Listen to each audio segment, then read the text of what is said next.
Good evening, everyone. I'm Chief Meteorologist Jordan Frazier, going into a little bit more detail about what we can expect over the next couple of days. So let's start off with what we've been seeing today.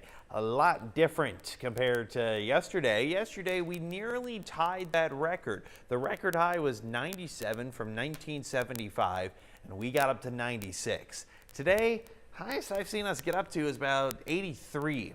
We're at 80 degrees right now. The main reason behind that, just a lot of cloud cover lingering around the region. With that in mind, all right, we assume our humidity values are going to be higher, right? Yeah, absolutely.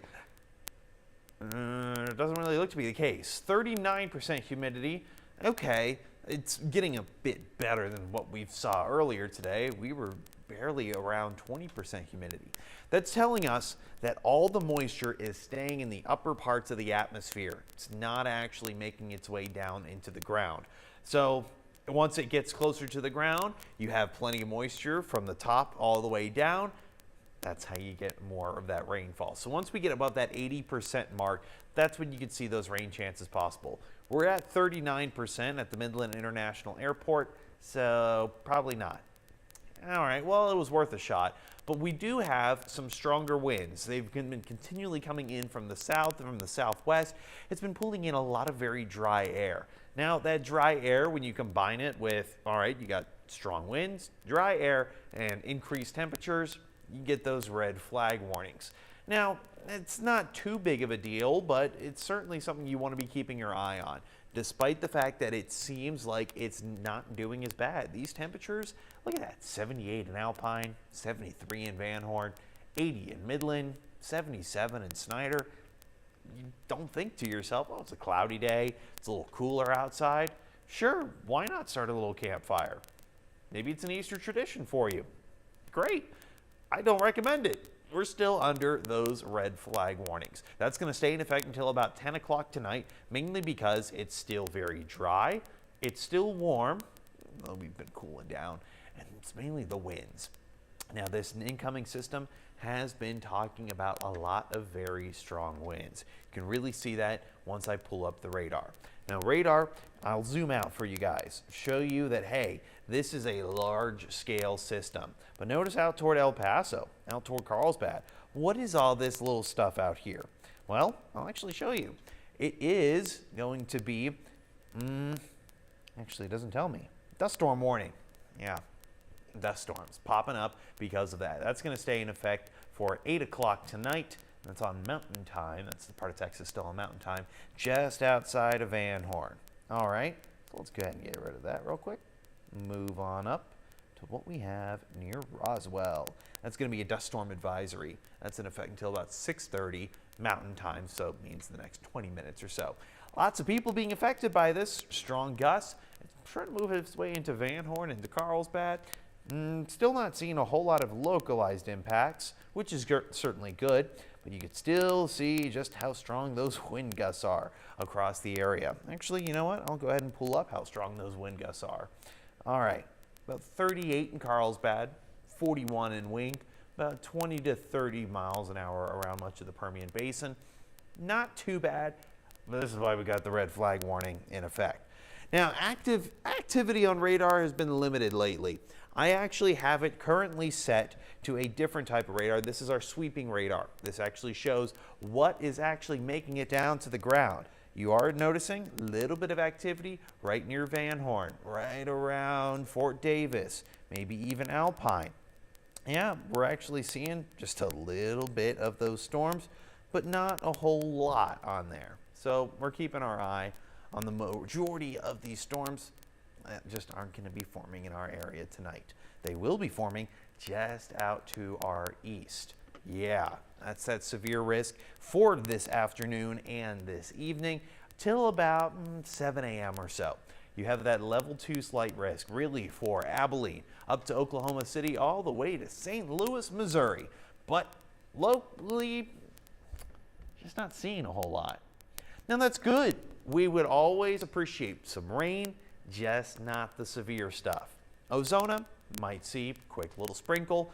No, overall, not too bad. As a matter of fact, I'll even break it down for you in terms of the risk. Now, I actually don't have a graphic for that, but I will just certainly tell you. Storm Prediction Center is saying that that risk factor for today is going to be that 2% tornadic activity where you see that slight risk, that level 2, that yellow. All right. That actually extends down just a little bit farther. You do have a stronger hail threat, that wind and hail threat is all going to be associated. You do have a 5% chance of seeing some strong winds if you're under the marginal risk, and 15% chance of seeing those strong winds if you're under the slight risk. For the hail risk, if you're in the yellow, you're looking at a chance for significantly severe hail. That means hail about 2 inches, if not a little bit bigger than that. Yeah, that's going to do a little damage to your car, but most of it, again, outside of the areas that we cover. So, not great for people around Abilene and North Texas into central Oklahoma, but we also miss out on the rain chances too. It's a give and take in West Texas. There's not much we can really change about that. Overnight tonight, most of us just aren't going to see anything. And that's okay. We get a bit of that cloud cover. We still get that wind. We get above average temperatures. Yeah, I'm not liking my electric bill either. 10% chance of rain just in case we see a little something, a little sprinkle popping in here and there. But let's go through that future track. Lots going to be happening over the next couple of hours. Starting off out to our east. Notice all that stuff out there around Brownwood? Yeah, that's going to be slowly moving. I'm going to just actually manually drag this. But notice one thing just to the east. San Angelo, Abilene, and Ozona. There's a bit of a line there. Notice that line going all the way up and down? That's actually going to be the dry line that separates the moisture in the atmosphere to the east and the dryness in the atmosphere to the west. Once that line itself starts forming, you tend to see some of those stronger showers and thunderstorms associated with that line. It's staying out to our east for tonight, which means the severe risk is going to be minimal. We're also meaning we're going to see minimal rain chances, but it's not moving out of the region. Actually, by tomorrow, it's going to start moving back to the west, meaning we could start to see some of those afternoon pop-up showers and storms. Tomorrow morning, oh, it's nice and clear. It's perfect. If you need to go outside, run some errands, enjoy yourself. We got a doubleheader for the Rockhounds games. Yeah. I suggest the early game because that starts around 1 o'clock. Here's your 1 o'clock. This looks great. Everything is solid. Nothing really going on. Oh, here we go. 3 o'clock. Starting to see a couple of those pop-up storms. And I'm going with the IBM model on this just because it tends to be a little bit more conservative than some of the other models, but it does really good job at pinpointing individual storms and where they may develop. So let's push this forward just a little bit more. All right, 5 o'clock. Starting to see a little bit more activity around Big Spring, and especially around Abilene. All right, that's where that dry line is really going to be. Still, Big Spring, Snyder, that's going to be the main areas. But then notice that line of really strong winds just outside of Odessa and Andrews. That is where that dry line is going to be going, and that's where that next line of storms will be forming. Don't believe me? Oh, there we go. Line of storms forming. It's likely going to form right along the border of Ector and Midland County. Again, this is just a model, but it's still a pretty solid one. It's going to show that at least around the I-20 corridor, we're going to see a solid squall line form across the area and potentially bring in the chance for some of those stronger storms. All right, continues to push its way out, gaining strength, really getting big once it hits San Angelo and Abilene, even Brownwood. Look at how strong that squall line is. And then it looks to basically fall apart just as it's approaching the I-35 corridor. The main reason behind that, there's not a lot of heat anymore. It's going to be 5 o'clock Sunday morning. So this is Easter Sunday, early morning, this stuff falls apart. So if you are making any kind of trips to Dallas, Austin, San Antonio, if you're doing anything in the early morning, just hold off until this stuff goes away.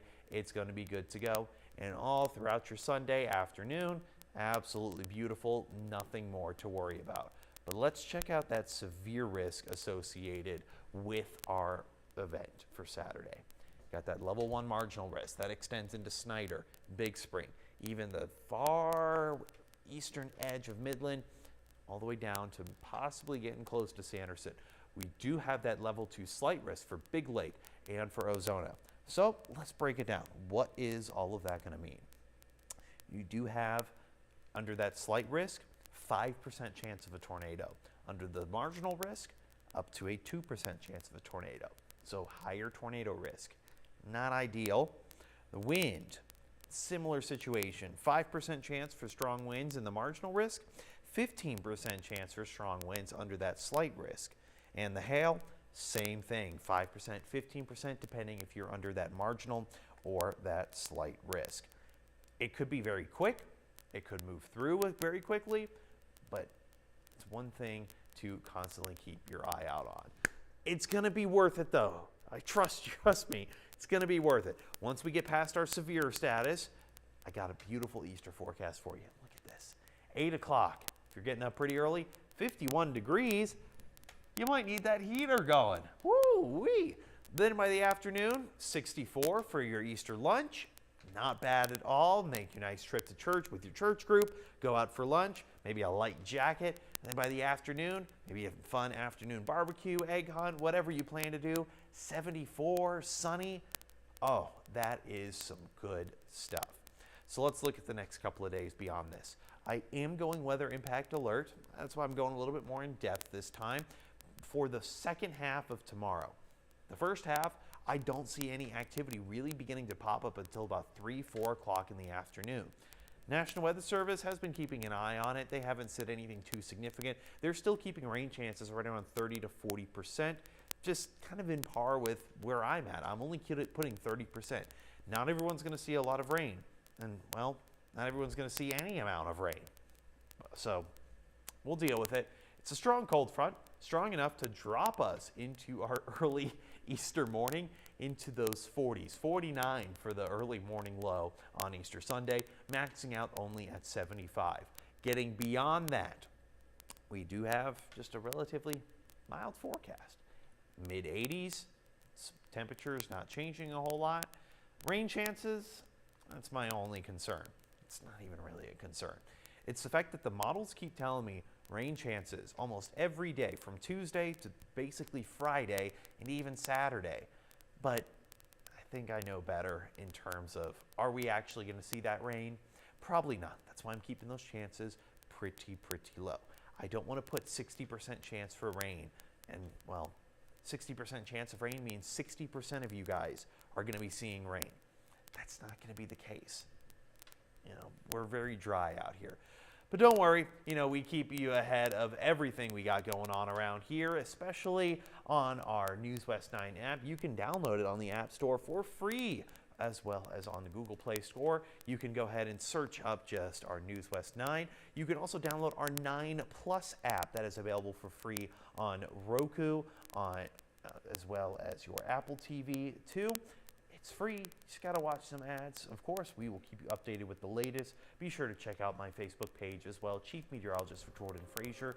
We are finishing up our severe weather prep for this week, too. We've been posting new articles all week long about how things like the tornadoes and the hail form. Go ahead and check those out as well. Until then, I'll see you tonight at 10 o'clock.